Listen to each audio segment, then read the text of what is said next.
Hello, my favorite readers and lovers of poetry. It's your favorite poet, Gus Williams Jr. again, doing another podcast in the Mae Brown Library, Island, Florida, Brevard County. This poem is dedicated to my grandmama on my mother's side. Her name was Mae Brown, and I will elaborate on her later after I read the poem entitled Mae Brown. We was her future. She was our past. Sitting on the floor next to Grandma's bed, listening to all the words she said. For we were her future, and she was our past. Besides the sands and the winds, nothing lasts. Don't pull my hair, the lady, for Dorothy had killed me for one whole pound. That was a tale that Grandma shared. Mae Brown, 6 foot she stand, the wife of a preaching man. It goes to prove that time really travel fast. God once was a present, not a past. Grandma is dead, but not in her dream, for she lived through our veins like an endless stream. For we was her future, she is our past. Besides the sand and the winds, God's love, nothing lasts. When my grandma died, I was 15 years old, 14 years old when she died that summer. She died of cancer. And it's a picture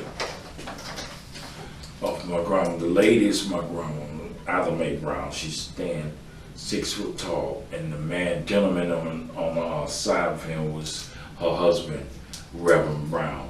He was a preacher. He preached at the Zion Orthodox Primitive Baptist Church on Apicala Street. But Apicala Street is gone now. Now he's upgraded to Blake Avenue. And the little child she's holding is my mother. So to give you the kind of idea, just, it's a piece of history, this photograph here of my grandfather, my grandmama, and my mother when she was a child. And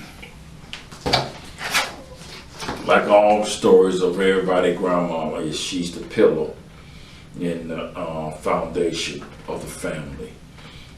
When the parents fall sometimes it's the grandma that picks up the slack.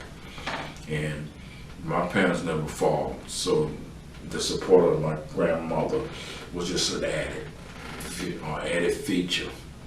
And I can remember many stories, a tale she told of the past.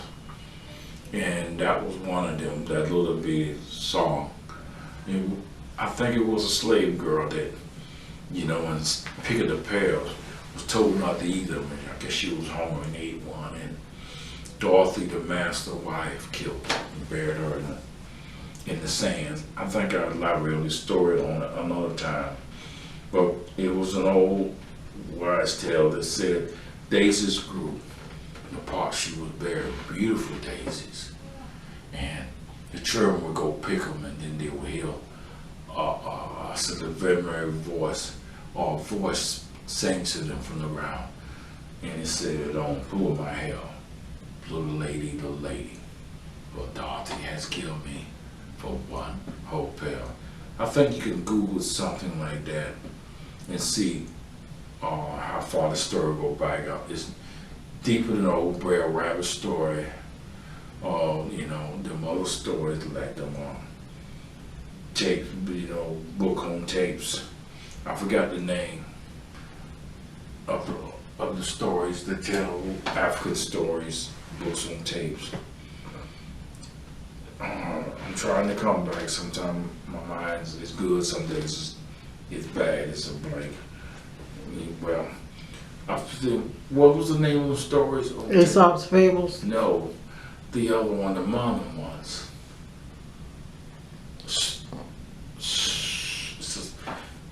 Books on tape, Surreal, or it'll come to me then. It's tell black stories of Africa. stories about slavery, stories of far away, but all of them are black orange stories. I can't, Cyril or Giro, I can't, you don't know. Okay, I'm sorry to my audience. I'm being a disservice to you because grill books on tape. Dang, I'm slow, but sometimes sure. Oh well, I end this. I end this story. Daniel Henry Brown was my grandma's name. Ada Mae Brown was my grandma's name, and Ruth Williams was my mother, and that's the little girl. Until next time, I see you.